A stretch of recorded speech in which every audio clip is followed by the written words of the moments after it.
Just 2 hours ago, U.S. President Donald Trump announced in the White House Rose Garden that the United States will withdraw from the Paris Climate Accord. And he also added that he will negotiate a better deal, and if he can, that's fine. This has made the United States become one of the only 3 countries in the world not participating in this historic climate deal. So now I'm in front of the White House where hundreds of people gathering here protesting this move. So what would U.S. citizens think about the move? Do they think this is a part of a plan to protect U.S. citizens, protect American workers and putting America first? Because Donald Trump has said that this is part of his solemn duty to protect America and its citizens. So let's hear what they're saying about it.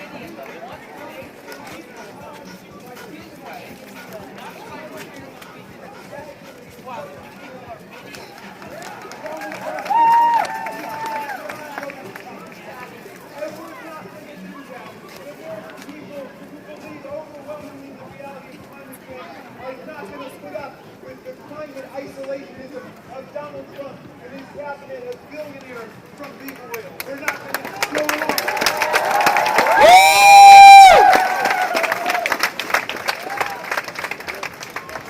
This decision leaves us isolated in the world with 194 countries moving forward to reduce the threat of climate change. 194 countries, including China and India, the European Union, Canada, Mexico, you name it, all of them are for it, and Donald Trump sticks his head in the sand. Instead, this decision leaves Donald Trump and the right wing of the Republican Party isolated within the United States, because the vast majority of cities in America are fighting climate change and going way beyond what even the Paris Agreement calls for. The states and the counties and cities are not waiting for the misleadership of Donald Trump. We're moving forward without Donald Trump.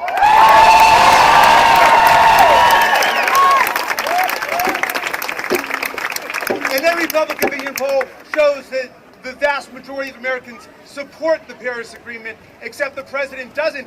Even the businesses that he's claiming to speak for are not on the side of pulling the plug on the Paris Agreement. The good news is this: despite this sticking the head in the sand gesture of President Trump, the climate change agreement passed in Paris will go on. And the states and the counties and the cities, the towns, the people of America will be with it until we can get a new occupant of the building across the street.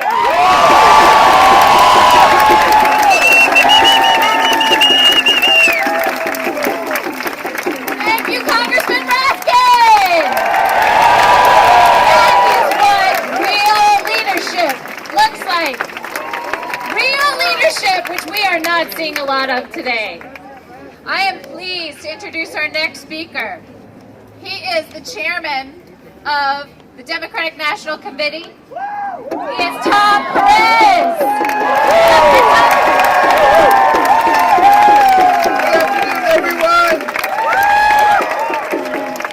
Spending too much time at Lafayette Park because this president is spending too much time turning back the clock on American values. And that is why we will continue to come back to Lafayette Park.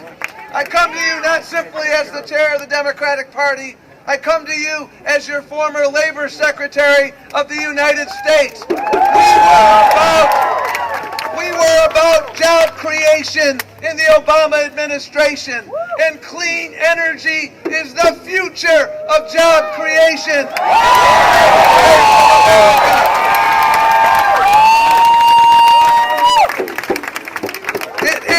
It is a $6 trillion industry by the year 2030.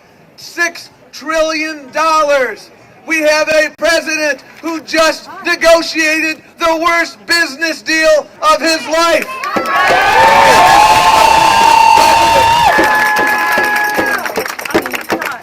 On behalf of the people of Nicaragua, folks, shame, shame, shame, shame, shame, shame, shame, shame, shame, shame, shame, shame, shame, shame,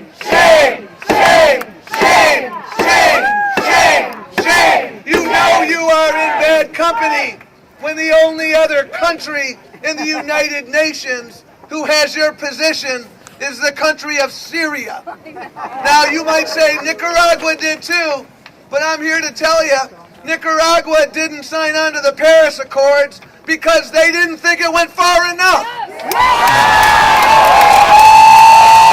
So the United States stands alone with the country of Syria, denying climate change. That is abominable. This president can and will and must be held accountable, my friends. And you know what, folks? He said earlier today, I'm here to represent the people of Pittsburgh, not Paris. Well, I'm here to tell you on behalf of the mayor of Pittsburgh, he supports the Paris climate change. I'm here to talk to you on behalf of the mayor of Buffalo, New York, where I was born. You know what, folks? The largest solar panel manufacturing facility in the Western Hemisphere is being constructed in Buffalo, New York. The public steel plant. The largest solar panel manufacturing facility in the Western Hemisphere. We helped get that built. We're helping to create jobs. This is what the clean energy economy does. It creates jobs for people in Buffalo, for people in Birmingham, for people in Pittsburgh.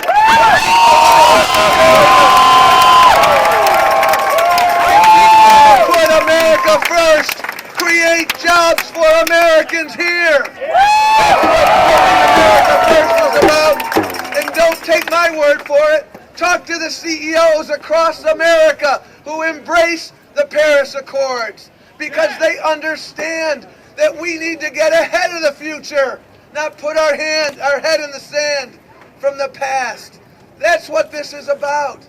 When the president visited the Pope recently, the Pope gave him some essays about climate change. The Vatican said this morning that the president's decision would be a slap in the face. Instead of listening to the Holy Father, he decided to stick it to Mother Earth. That's what this president did. You know what, folks? We're here to tell this president, you know, He's going down! Shame is right. You know, we're here to tell this president, you can't ban hurricanes from entering this country. You cannot dismiss rising tides and temperatures as fake news. You know what? We shouldn't have to wait until Mar-a-Lago goes underwater before this president starts understanding climate change. We understand as Democrats that climate change is a threat to our country, it's a threat to our world. And that is why I am here today to say to you that the Democratic Party stands firmly in favor of a clean energy economy. We stand behind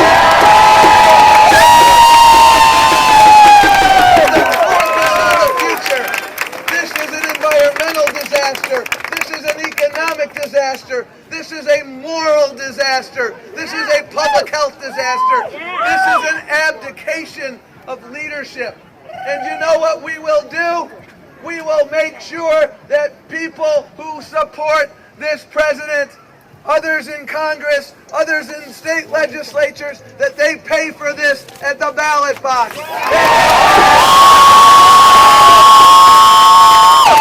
I say to you today, my friends, this is one storm that we cannot wait out.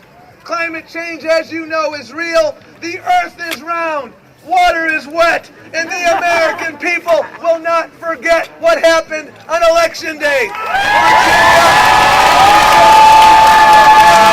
And all across the great United States of America.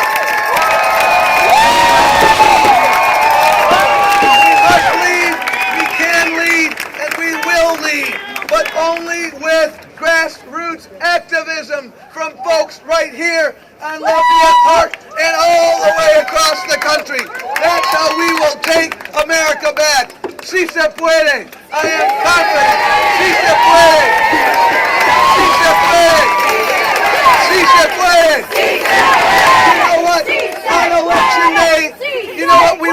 saying, in Spanish. It's called logramos. That means we did it. Today, si se puede. On election day, logramos. But today, si se puede. On election day, logramos. Today, si se puede. On election day, logramos. Today, si se puede. On election day, logramos. That's what we have to do. And I'm here to tell you that we will be in this foxhole for as long as necessary to get this person out of the White House and to elect people who understand the importance of climate.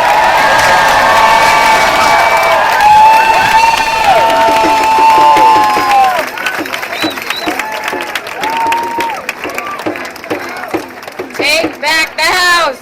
Thank you, Tom Prince. Take back the House. Thank you, Tom Prince. That was amazing. That is what leadership looks like. It is now my pleasure to introduce the next speaker. She's the former head of the Council on Environmental Quality under President Obama, and she is now at the Center for American Progress Action Fund. Christy Goldfuss. All right, everybody. Oh, she told me I could stand, but maybe not. I'll take it down. Let him hear you inside there. Make some noise.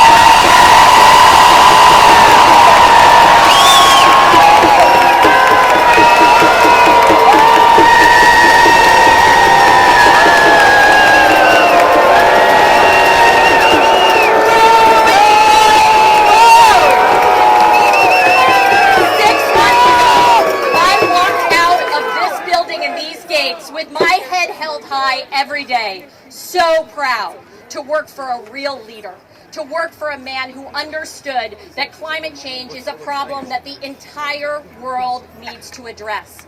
Leadership means coming together to address it together. So the only silver lining we have from today is that there are no more questions, there's no benefit of the doubt, there's no less bad alternative. There's no hoping Ivanka is going to save the day. We know the answer now.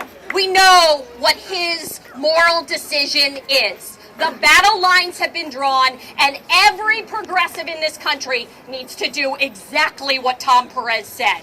Every politician from here on out needs to answer, do you stand with the Paris Agreement and protecting the future of our children? Or do you stand with an antiquated past that no one understands why you would do that?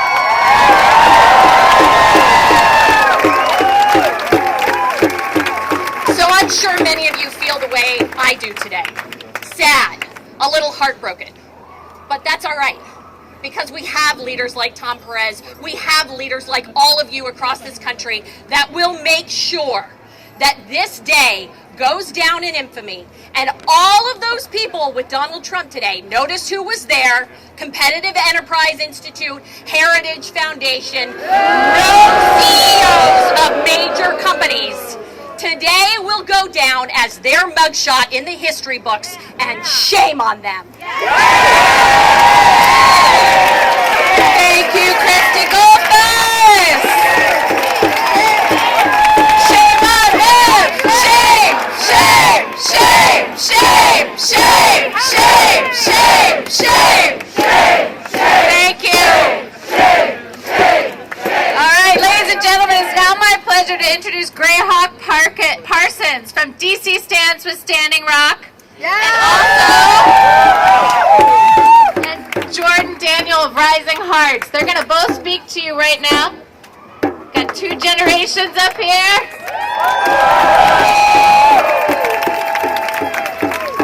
Which generation? Can you actually stand a little bit closer? We got it.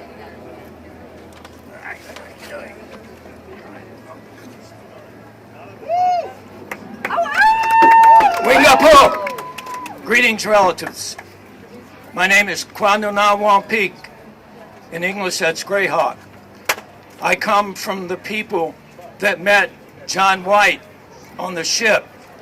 The first time there was contact between English-speaking Europeans and Native Americans, those were my people. from the Outer Banks and the Inner Banks of North Carolina. They're known as the Machipunga Tuscarora Hatras people. And whenever a native speaks, we always acknowledge our ancestors first, because that's where we draw our strength from and our courage from. Kena, Nawe, Wado, Opila, gracias. Thank you for being here. Thank you for giving us your ears. Thank you for acknowledging that we exist. Thank you for giving us respect. Our people set the model for sustainability. When European colonization took place, pardon the expression, but everything went to hell. That's right. We are living the final stages of that nightmare now. This person across the street, I said today I'm not going to make derogatory comments about him, which is almost impossible. He told us who he was. He didn't lie about that, and that's the only thing the man has not lied about. He told us who he was. Our line in the sand was drawn where my sister Jordan comes from. She's Lakota and related to the people at Standing Rock. She and I both were there last summer and last fall. And what we saw would turn your stomach. And most of you don't even know what happened. But what they did, the oil companies and the state of North Dakota are one in the same. That's not an exaggeration. I saw them spray poison on 7 elderly women standing in water, knee-deep, praying and singing. And that was one of the nicer things they did. What they were doing was building a model for how they're going to suppress civil disobedience across this land. It's coming your way. Get prepared for it. We're the canaries in the mines. I'm going to let Jordan speak now, but there's one expression I want to leave you with. In the language of my people, which is the Lenape dialect of Algonquin, it's Pasaquewun. It means we stand, we fight. Say that with me. Pasaquewun. We stand, we fight. Pasaquewun. We stand, we fight. Pasaquewun. We stand, we fight. Pasaquewun. We stand, we fight. Kena.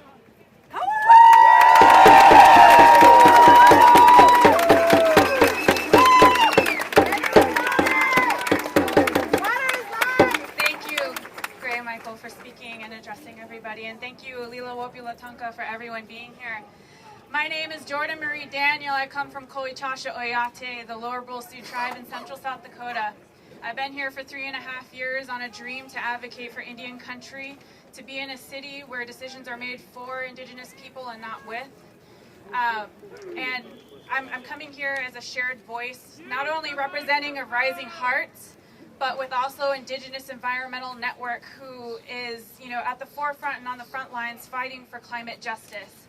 And so some of the statements that we have today that we want to share is that, the Paris Climate Accord wasn't perfect, but it was a stepping stone in the right direction in terms of fighting climate justice and decreasing global warming and making sure that, our environment and the people are protected and safe, that our future generations have a world that they can thrive in and not inherit, a dead Unchumaka, grandmother Earth.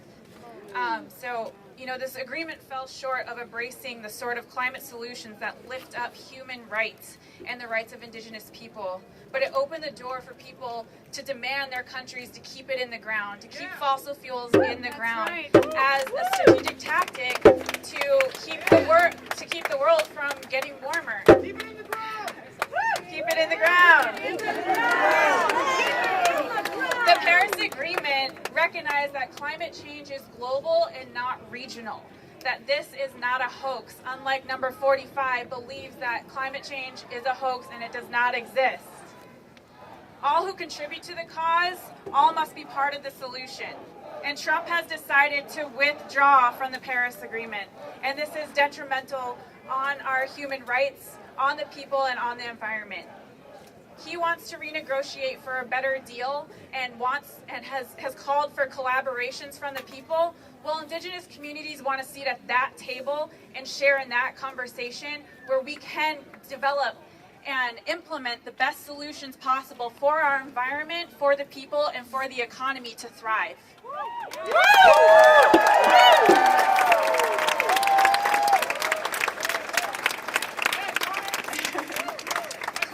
Climate change affects our treaty rights, the right to hunt, fish, and gather in our customary areas.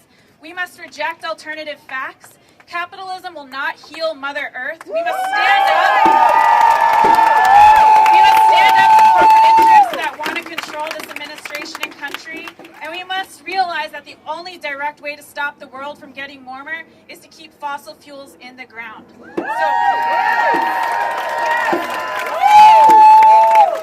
So we're going to keep growing the resistance. So keep showing up at these rallies, keep being a voice, keep speaking out. Join Rising Hearts, join DC Reinvest Coalition, who is divesting, getting the city of DC to divest from Wells Fargo. So join us in this movement and let's hold the president and this administration accountable and put the people first. Thank you. Thank you so much, Rising Hearts. So I have some good news and some bad news. The good news is that you guys have showed up in amazing numbers. We are like 700 people. We may be like 1,000 people out here, which is unbelievable. Thank you so much for coming. Now the bad news is that the DC police have told us that we're going to have to relocate. Yep. They told us we're going to have to relocate. They have told us that we unfortunately won't be able to go on today, but I'm going to introduce, we are going to move though. We're going to move actually to H Street. To the White House! Right there, yeah, to the White House. To the White House! We're going to move to H Street. We don't want anybody getting arrested here today, so we're going to move to H Street where the chain link fence is over there.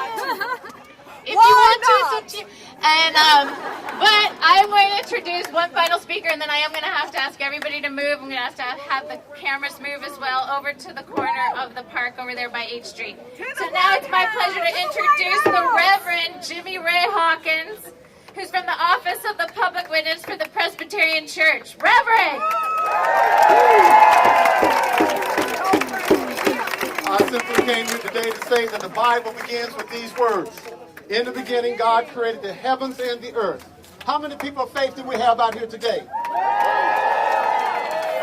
At 3:30, President Trump removed the United States from the Paris Climate Accord. And in that statement, as Perez said, he said, well, we're standing for Pittsburgh and against Paris. Well, I came here simply today to say, President, you don't have to choose between Pittsburgh and Paris.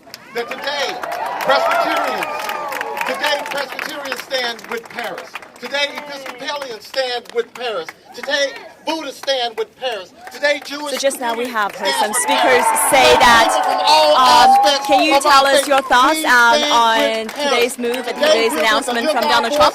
It makes no sense. It makes no sense from an economic point of view. It makes no sense from a scientific point of view. It makes no sense from an international development point of view. It makes no sense locally, nationally, internationally. So my thoughts are that I'm angry and that this is something he's doing for his ego and possibly because he's Trump said he will come up with a better plan, and just now Germany, Italy, and France said they rebuffed the claims that he will come up, renegotiate a better deal. What do you think about? Do you think he'll come up with a better plan? He has no intention of coming up with any plan whatsoever. He has no intention. In the White House memo today, it explained that the move is because they want to protect American workers first. Do you think this move can help American people? Absolutely not. We already have twice as many jobs in just solar installations alone than in coal and all the fossil fuels put together. Everyone knows that clean, green jobs are really part of a strong, growing economy. So no, I'm an economist. I'm a banker. I'm an economist. I dress funny, but I am an economist. Trump is turning I have worked for the U.S. State Department, for the European Bank. I worked for various governments on economic development. I've worked for the G7. And from an economic point of view, from a jobs point of view, I probably worked on creating 1 billion jobs all over the world. This creates minus jobs. This is a joke. This is about his family and his ego and ignorance. Do you worry about the future? Of course I worry about the future. I worry about our forests. I worry about our oceans. I worry about our agriculture. I worry about the international migration that's going to come from populations losing the ability to live on the land. I worry about oceans and rivers changing borders. I mean, right now we have enough problems without the border between China, India, and Pakistan changing because of changing waterways. From a security point of view, you've got the Pentagon who's screaming, we need to do something about climate change. You've got every general on earth, so this makes no sense on any grounds. Young people, indigenous people, black people, transgender people are uniting today more than they ever have to say no. To say no to this. This decision. Scott Pruitt at the EPA. The EPA no longer is for protecting the environment. It's for polluting the environment. Environmental justice communities are pushing back. We will not stand for this. We will not stand for this. So when our earth is under attack, what do? Stand up, fight back. When our clean air is under attack, what do? Stand up, fight back. When communities like Flint, Michigan are under attack, what do? Stand up, fight back. Don't go home. Don't give in. Fight back. This is what we do. This is the most we've been protesting. You stay, you fight, you march, you advocate.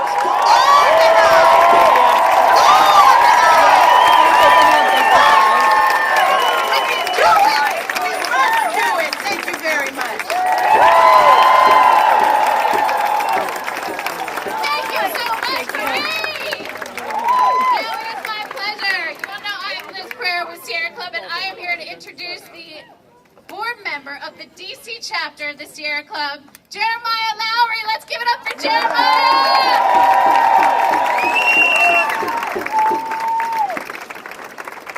Thank you. I'm so glad they didn't shut this down because this is beautiful. This is absolutely beautiful. Let me quickly say my name is Jeremiah and I'm a proud member of the Washington, D.C. Sierra Club. I really encourage people when you go home today to join local organizations because it's really important, right? This is an international issue, but it's also a local issue.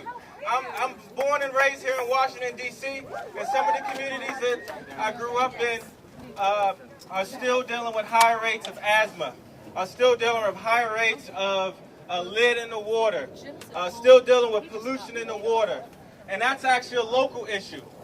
When climate change really starts to have an extremely devastating effect in Washington, D.C., some of the communities that are going to hit the hardest are some of the communities that I grew up in. And they're some of the poorest communities in Washington, D.C., right? And just yesterday, our own city council in Washington, D.C. voted to cut taxes for the wealthy but not invest in renewable energies, right? And so that sucks. Although we need to hold Donald Trump accountable, we also need to hold our city council accountable, right? We also need to hold our state government accountable, right? Because it starts locally, right? It starts right in our neighborhood. Block by block, neighborhood by neighborhood. We got to start talking to our neighbors. We got to get them involved. We got to really have the vote, right? Vote? The vote we speak has to be in our own backyards, right? And so I really encourage folks, I'm also with the Chesapeake Climate Action Network, and we're running campaigns to hold big polluters accountable. We have an Environmental Justice Committee. We're really trying to have a robust transportation system here in Washington, D.C. So we're doing a lot. We're getting organized. We're rallying today, and we're organizing tomorrow, right? Rally today, organize tomorrow. Rally today, organize tomorrow. Rally today, organize tomorrow. So once again, y'all, continue talking to your neighbors, continue going to your community meetings, continue holding your local city council officials accountable, right? We got to really start paying. We're paying attention to what Donald Trump is doing. We're going to hold him accountable in 2020 or sooner.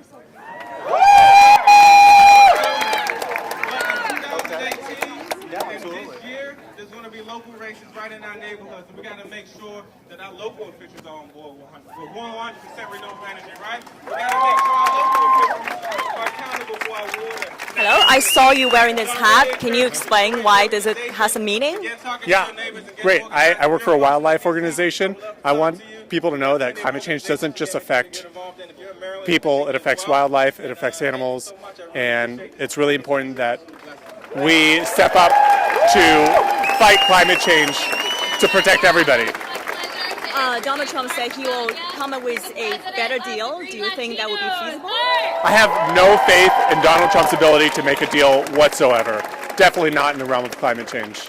Do you worry about the future on this climate change and on America's future because America is dropping and become one of the only 3 countries not participating in the deal? I am really disheartened by that. I'm really saddened that America won't be participating in the climate agreement, and I feel responsible for other people to know that not all Americans feel this way, and not all Americans agree with Donald Trump, and we want to stay in the climate agreement. Well, the White House just said that the deal is a bad deal for Americans, and his action will help to put Americans first. Right. Do you think you feel like American people, American workers have been put first? I don't feel like American workers have been put first. I feel like Donald Trump is neglecting the reality of climate change that is going to not only affect people and low-income people, but also businesses who are going to be affected and can't continue their operations from extreme weather, from droughts, from heat waves, and are going to have their infrastructure and their business operations destroyed and demolished by climate change. You say you're working for the wildlife organization, so do you have to come up with some plans besides taking part in this protest to fight against, let him hear the voice? Yes, absolutely. And earlier there was a chant, rally today, organize tomorrow, and that's exactly what we're thinking. This is the right time to be putting thought into how to stop this administration and this president from continuing to be a horrible climate, horrible environmental president, and put a step forward on making America a great country for protecting our environment and helping the rest of the world in our climate agreement. Can you show us your poster? Yes, this is a poster from the 2014 Climate March in New York, the People's Climate March. Thank you. It was a bad day for green jobs. It was a bad day for our leadership in the renewable energy sector that we had hoped to have. It was a bad day for us and our families. Today, it was a bad day for communities over corporations. He has sided with polluted corporations the entire time he's been here. I am using the past tense for was because we are over this. We knew from the beginning this was coming. We are past this already, and we are moving on. So now when I say today, you say, was a good day. Today was a good day for community, for bringing us together. For bringing us together to fight Donald Trump. Today was a good day for self-determination. Donald Trump does not determine what we consume. Donald Trump does not determine if we pollute, if we decide to walk or take a bike instead of drive. if we decide to take plastics instead of use a water bottle. These are our times for self-determination. We have no one to blame for ourselves. If we pollute, if we use energy, then we're the ones that determine whether another factory gets built. We're the one that can determine whether more energy is used. So we need to be the ones to stop this. So today's a good day because we are going to use our consumption. We are going to weaponize our consumption because the more we consume, the more we make wealthy the friends, the corporate friends of the president. So if we determine right now to stop consuming for, let's say, 48 hours, not spend a dime, they will feel it and they will address our needs. But if we just say, oh, just do this because it's the right thing, we are not getting anywhere with this president. So remember that. Today is going to be a good day because we're bringing people together. So now, as Tom Perez did before, I want to do it again. Join me. Si se puede. Si se puede. Si se puede. Si se puede. Si se puede. Si se puede. Si se puede. Si se puede.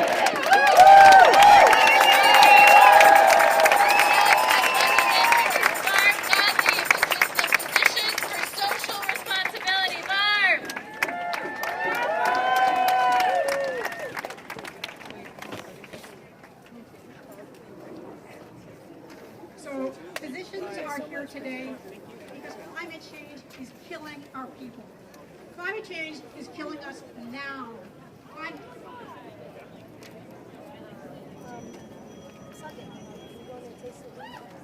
How's that? Okay, thank you. Okay. Physicians are here today because climate change is killing our people. Climate change is killing our children. Climate change is killing our elderly. And guess what? It's working on the rest of us in between. I'm with Physicians for Social Responsibility. And I like, physicians talk in kind of a different tone. I'm not going to shout. I'm not even going to chant. I want to share a few facts with the man across the street. Climate change is harming health and killing people around the world right now. In fact, we are in a health emergency due to climate change. It's not tomorrow, not just polar bears, it's us and it's now. So climate change is increasing world temperatures, you know that. Climate change temperature rise puts us at risk for heat stroke. Heat stroke is potentially lethal. The people most at risk are the poor who live in urban areas who can't afford air conditioning. It's a dangerous weather phenomenon. Even for those who survive, 30% of people who survive heat stroke suffer brain damage. Did you know? Here in the United States, heat waves are already pounding the Southwest. But did you know how many people died in the Russian heat wave of 2010? 5,000? Higher. 10,000? Higher. Over 55,000 people died in that heat wave, which also caused hundreds of massive forest fires and extensive crop damage. What about the heat wave that hit Western and Central Europe in 2003? 55,000? No, 70,000. Massive levels of death. Mr. Trump, are you listening? He's not listening. We need to ramp up the volume. Okay. So, if heat is the greatest killer associated with climate change, killing more people than floods and extreme weather and other phenomena combined, there are still other threats. More facts. Climate change does increase diseases. Here, it's no hoax. Ask your health professional. Here in this area, increased threat from Lyme disease, increased threat from West Nile disease, increased threat from asthma, which is at epidemic proportions in this country. Raise your hand if you know somebody who has asthma. Thank you. The causes of climate change are clear. We know it's fossil fuels, and fossil fuels are also piling up the health impacts on us. Asthma is serious. It's an epidemic. Guess what? Look again. Fossil fuels are contributing to heart disease, lung disease, cancer, major killers in this country as well as killers around the world. And let's look around the globe. Climate change is increasing drought, impacts on food crops, and human displacement and conflict, as we saw in Syria. Mr. Trump, don't you think that affects U.S. security and world peace?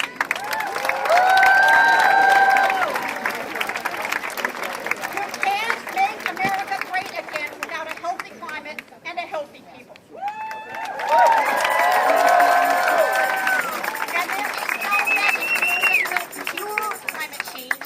You can't cure climate change. There is only prevention and prevention and prevention. So let me tell you PSR's prescription for a healthy climate. We have to move off of fossil fuels.